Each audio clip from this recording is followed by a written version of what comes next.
Well, howdy there, Internet people. It's Bo again. So, today we are going to talk about a commercial. We're going to talk about a commercial that came on during the Super Bowl, the reaction to it, and the lesson in it. Because it took a surprising turn. When I first heard about it and saw it, I assumed that I would be talking about this, but I assumed I would be talking about it for very different reasons. I did not anticipate the pushback that arose. Okay, so if you have no idea what I'm talking about, missed it.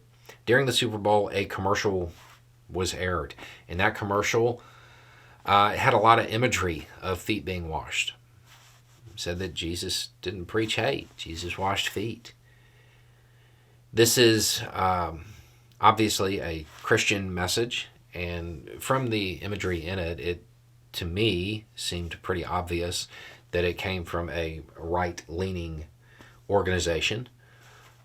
So I was pretty surprised to find out that right-wing Christians were upset by it. I'm guessing they did not understand the message or the theme. So first, to get into this, we have to talk about some of the reasons people were upset. And overall, it's because it shows the Christian in the imagery in a subservient role,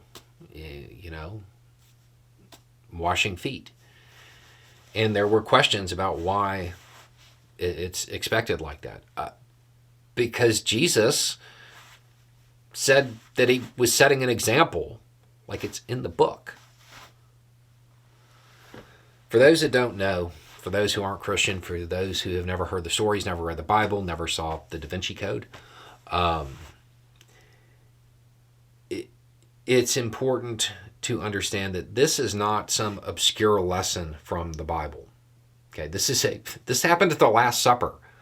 It's a big part of the teachings. And basically, during this time, walking along the roads, sandals, your feet get dirty. It was common to have a servant wash your feet. A basin of water, and everybody's feet would be washed. Jesus takes the role of the servant and washes the other's feet. He does this, it's an act of humbling and being a servant and forgiveness, and that one element that's always missing, love. And he says that he's setting an example. It's important to remember that the actual teachings of Jesus are based on that missing element. They're based on love. That's what's there. And Jesus was not a person who was advocating for subjugation of people and forcing them to your will. The idea was to set the example and draw people that way. This is apparently a lesson that has not been learned by a lot of Christians today. This is not a new thing as far as social progress and as far as setting a tone for the country. The message being sent is that there is too much hate. And if you're really a Christian, you would humble yourself, forgive, love, use that missing element type of thing. The last time feet washing entered the political discourse in this way, it was because of Mr. Rogers, the scene on the shirt. See, segregation was over, at least on paper, wasn't really in real life. Mr. Rogers, there was a scene where he and the cop, they put their feet in a kiddie pool. And a lot of the tension was about pools being desegregated. And that was there. But it's also worth noting that Mr. Rogers dried his feet, washed his feet. That was the last time it entered. Again, an act of service, an act of love. It would be great if those people who pronounce themselves as Christians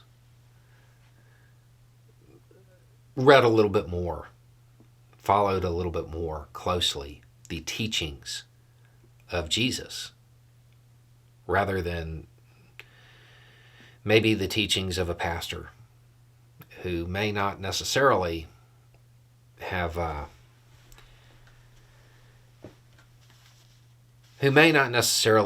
be teaching the right thing. It is worth noting that Jesus did this, washed everybody's feet, and said that he was setting an example, showing that service, right before he announced who was going to betray and abandon him. Now, as far as some of the questions that came in, I got one in particular that was basically, hey, I know you're kind of a lefty, but portraying Jesus as a leftist in this way, doesn't this bother you? I mean, a leftist is somebody who is opposed to capitalism. That's really what it boils down to. That's the defining line there. Do you believe that Jesus was a capitalist? I would start with that question. And if you do, maybe look into the whole parts with the money changing, and maybe look at, Luke 18:25 and see what's said about camels and needles and rich men in heaven.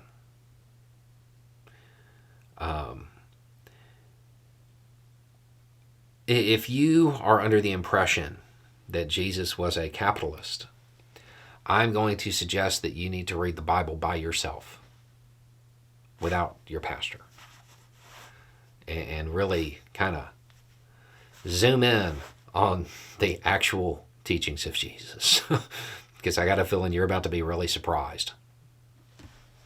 Anyway, it's just a thought. Y'all have a good day.